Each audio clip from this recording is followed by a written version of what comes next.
కొమరం భీం ఆసిఫాబాద్ జిల్లా చింతలమానేపల్లి మండలం రణవెల్లికి చెందిన బాపు అనే వ్యక్తిని నిన్న సాయంకాలం ఆ గుర్తు తెలియని వ్యక్తులు తుపాకీతో బెదిరించారనే ఘటన సంచలనంగా మారింది. తన కుమారుడు సర్పంచ్ పోటీలో భాగంగా ఇదంతా జరిగిందని బాపు చెబుతున్న పరిస్థితి. అయితే సంఘటన స్థలానికి కౌటాల సిఐ సంతోష్తో పాటు కౌటాల ఎస్ఐ కూడా చేరుకొని విచారణ చేపట్టారు. అసలు ఎవరు ఏంటి, ఎక్కడి నుండి వచ్చారు ఏంటి అనే కోణంలో దర్యాప్తు చేస్తున్న పరిస్థితి కనబడుతుంది. అయితే బాపు కోడలు ఎన్నికల్లో నిలబడ్డారు. ఎన్నికల్లో రెణవెల్లి గ్రామ పంచాయతీ ఎన్నికల్లో నిలబడడంతో వెంటనే విత్డ్రా చేయించుకోవాలి, విత్డ్రా చేయించుకోకపోతే వెంటనే మీపై తగిన శిక్ష తప్పదు అంటూ గన్తో బెదిరించారని నేరుగా ఇటు పోలీసులకు ఫిర్యాదు చేసిన పరిస్థితి.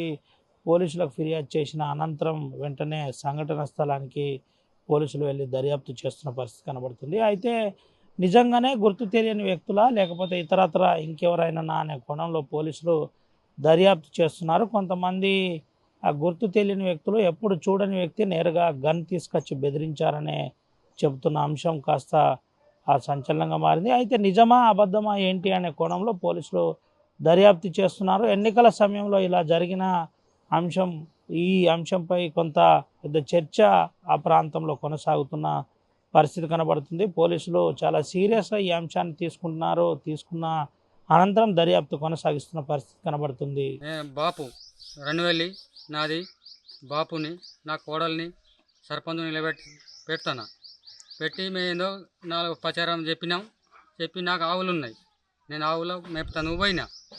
పోయి రాగా సాయంత్రం 6కి నేను రాగా ఒక మనిషి కినాయిల కాడ ఉండే ఒడ్డు మీద ఉండి వంకులు ఇటు రా అంటే నేను దగ్గరికి పోయినా. ఏంటంటే నీ కొడుకు ఎంత చదివిండు? చదివిండు 10 చదివిండు. చదివితే నీ కొడుకు టేహంగూడెం కాడ నీ కొడుకే ఓటేస్తాడట, రణవెల్లి కాడ నీ కొడుకే ఓటేస్తాడట. కార్యపనిలో మీ వాడినే పేరు, మీ వాడు అంత దండిగా హుషారున్నాడా, అన్ని పనులు చేస్తాడా అంటే నాకేమెరక సార్, ఈ చేస్తాడో చేయడో జనంతో అని నేనన్నా.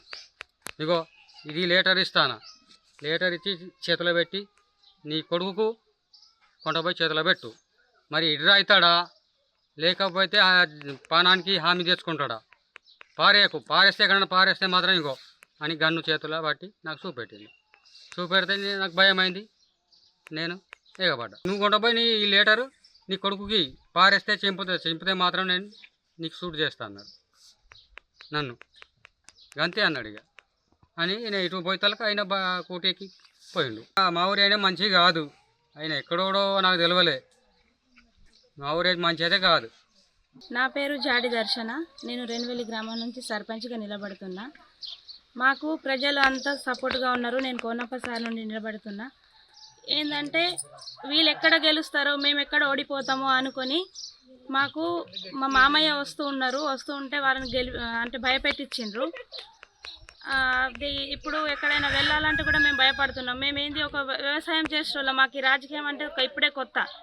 వీళ్ళు ఎక్కడ గెలుస్తారు అంటే మాది ఎక్కడ చెడ్డ పేరు లేదన్నట్టు ఇప్పుడు ఊర్లో. వీళ్ళందరూ అంటే వీళ్ళు ఎక్కడ గెలుస్తారో మేము ఎక్కడ ఓడిపోతామో అని మాకు ఆపోజిట్ వాళ్ళు ఒక 4 ఉన్నారు. అంటే వేరే వాళ్ళకి ఏం అవసరం సార్, మేము ఇద్దరు కావాలని. వాళ్ళ 4లో ఎవరో ఒకరు అంటే పేరేంటో తెలియదు, వాళ్ళ 4 కావచ్చు అని నేను కూడా చెప్పలేను. కానీ ఎవరో ఒకరి హస్తం ఉండొచ్చు కంపల్సరీ. కాబట్టి మమ్మల్ని భయపెట్టిస్తున్నారు. అంటే ఇప్పుడు మేము కోనప్ప సార్ సైడ్ నుండి నిలబడ్డాం. ఎప్పుడైనా మా మామ వాళ్ళు చేనుకు వెళ్ళాలన్నా కానీ అత్త వాళ్ళు వెళ్ళాలన్నా కానీ భయపడుతున్నారు. కంపల్సరీ పోలీసు వాళ్ళు దాన్ని సహకరించి కంపల్సరీ వాళ్ళని పట్టుకోవాలని నేను కోరుకుంటున్నాను. ఇప్పుడు భయపెట్టిస్తారు ఏదో ఒకటి చెప్పి విడ్రా కామంటే మేము అవుతుండే కావచ్చు, కానీ వాళ్ళు ఎక్కడనో అటు బయట కలిసి భయపెట్టించి తుపాకీ చూపిస్తున్నారు. తుపాకీ చూపించడం వల్ల మాకు అందరికి భయం అవుతుంది. పల్లెటూరులో ఎక్కడ ఎవరు తుపాకీ చూసి ఉంటారు? మనం చూసేది టీవీలలోనే, ఎప్పుడు మేము చూడలే. కాబట్టి ఆ తుపాకీ చూసి మేము అందరం భయపడుతున్నాం.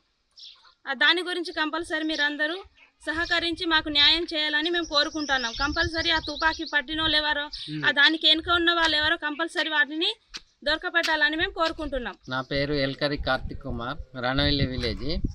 ఇక్కడ ఏంటంటే ఇప్పుడు ఎలక్షన్ మూమెంట్లో ఎస్సీ మహిళకు రిజర్వేషన్ రావడం జరిగింది. ఇందులో పోటీ చేయడానికి చాలామంది ఒక 5 మెంబర్స్ ముందుకు వచ్చి నామినేషన్లు వేయడం జరిగింది. ఇందులో ఏంటంటే ఇందులో మెయిన్గా ఇప్పుడు కోనప్ప బలపరిచిన క్యాండిడేట్ ఈ జాడి దర్శన కూడా నామినేషన్ వేసింది. అందులో వేయడం వల్ల ఏమందంటే ఈ జాడి దర్శన అనే వీళ్ళకు ప్రజాబలం ఎక్కువ ఉండడం వలన ఈ ఎదుటి వాళ్ళు ఓర్వలేక మొత్తానికి ఏం చేస్తారంటే ఈమె మీద కక్ష కట్టి ఈమెను ఎట్లా వాళ్ళకు ఏంటంటే వాళ్ళ వ్యవసాయ ఫ్యామిలీ, వాళ్ళు ఇప్పుడు ఇంతకుముందు రాజకీయం చేసిన వాళ్ళు కాదు, ఏం కాదు. వాళ్ళ డాడీ అయితే ఇంత గొడ్లు కాసుకొని మేకలు కాసుకొని అలాంటి వ్యక్తి. ఆయన చేనికి పోయే టైంలో ఎడ్లు కాసుకొని ఎడ్లకు వెళ్ళే టైంలో ఏం చేశారంటే ఇప్పుడు ఆయన మీద ఎట్లాగా వీళ్ళని భయపెడితే వీళ్ళు విడ్రాల్ అవుతారు, మేము మిగతాలం మేము ఎట్లయినా గెలవచ్చు అనే ఉద్దేశంతో ఆయన మీద అటాక్ చేయడానికి ఏదంటే ఊర్లో వాళ్ళ సపోర్ట్ ఉండడం వలన మిగతా ఇప్పుడు వీళ్ళకి పోటీకి వచ్చిన వాళ్ళు ఉన్నారుగా 4, వాళ్ళ హస్తం ఎవరిదో ఉండడం వల్ల ఈయనని బెదిరియడానికి ట్రై చేసిండ్రు. ఆల్రెడీ ఆయన ఒక వ్యక్తి స్కూటీ పైన వచ్చి మా ఇటు ఊరుకు చివరన అక్కడ స్కూటీ పైన ఉండి ఈయన కోసం వెయిటింగ్ చేసి పలానా ఆయన వస్తాడు ఈయన ఆయన ఫోన్లోనే మాట్లాడుకుంటా నువ్వు రంజిత్ వాళ్ళ డాడీవా, నీకు ప్రజాబలం బాగుందట, మీరు నిలబడద్దు ఎలక్షన్లో, అది ఇది అని అవన్నీ చెప్పి ఆయనకు తుపాకీ చూపెట్టి బెదిరించడం వల్ల దీంతో ఆయనకనే కాదు వేరే ఆయన ఇప్పుడు పోటీకే నిలబడ్డాడు, ఇంకా గెలవలేదు. ఇప్పుడు ఇప్పుడు గెలిచినాక ఇంకా ఎంత ఇలాంటి అరాచకాలు జరుగుతాయో ఇలాంటి ఇప్పటి వరకు మేము చూసిన ఇప్పటి వరకు అయితే ఎప్పుడు కూడా ఇలాంటివి జరగలే. ఈ తుపాకులు కానీ ఇలాంటి లెటర్లు రాసి ఇవ్వడం కానీ మేము నక్సలైట్లం మీరు నిలబడితే బాగుండదు ఇలాంటి లెటర్ ఇచ్చినట్టు కూడా ఊర్లోకి చెప్పొద్దు, పోలీసు వాళ్ళకి చెప్పొద్దు, ఇలాంటి బెదిరించి ఆయన వెళ్ళిపోవడం జరిగింది. దీనిపైన పోలీసు వాళ్ళు కానీ మిగతా ఎవరన్నా పెద్ద వాళ్ళు అందరు యాక్షన్ తీసుకొని ఇలాంటి ఎవరు చేసిండ్రు దీని మీద స్పందించి వాళ్ళని చేసిన వాళ్ళని దొరకబట్టాలి. ఆ తుపాకీ ఎక్కడి నుంచి వచ్చింది, ఏ నుంచి వచ్చింది అనే దాని మీద ఎంక్వైరీ చేసి ఆ తుపాకీ కూడా దొరకాలి. వీళ్ళందరూ ఏదన్నా ఉంటే వాళ్ళు ప్రజాబలంతో వాళ్ళు ప్రచారం చేసుకొని మాకు ఓటేయండి, మేము మంచిగా ఊరిని బాగుపరుస్తాం, మేము ఇది చేస్తాం ఇవన్నీ చేస్తామని చెప్పాలి తప్ప కానీ బెదిరించి ఓట్లు వాళ్ళు ఏం తీసుకోలేరు. ఇది ఓన్లీ ఏంటంటే వీళ్ళు మామూలు ఫ్యామిలీ కాబట్టి వీళ్ళని భయపెడితే వీళ్ళు భయపడి విడ్రాల్ అవుతారు, మేమేదో చేసుకోవచ్చు అని వీళ్ళు అట్లా ఊహించుకున్నారు. ఇది మాత్రం తప్పు. ఎవరికి దమ్ముంటే వాళ్ళు ప్రచారం చేసుకొని ప్రజలల్లో మంచిగా ఉంచి గెలుచుకోవాలి, అంతే తప్ప కానీ ఇలా బెదిరించడం మాత్రం మంచిది కాదు.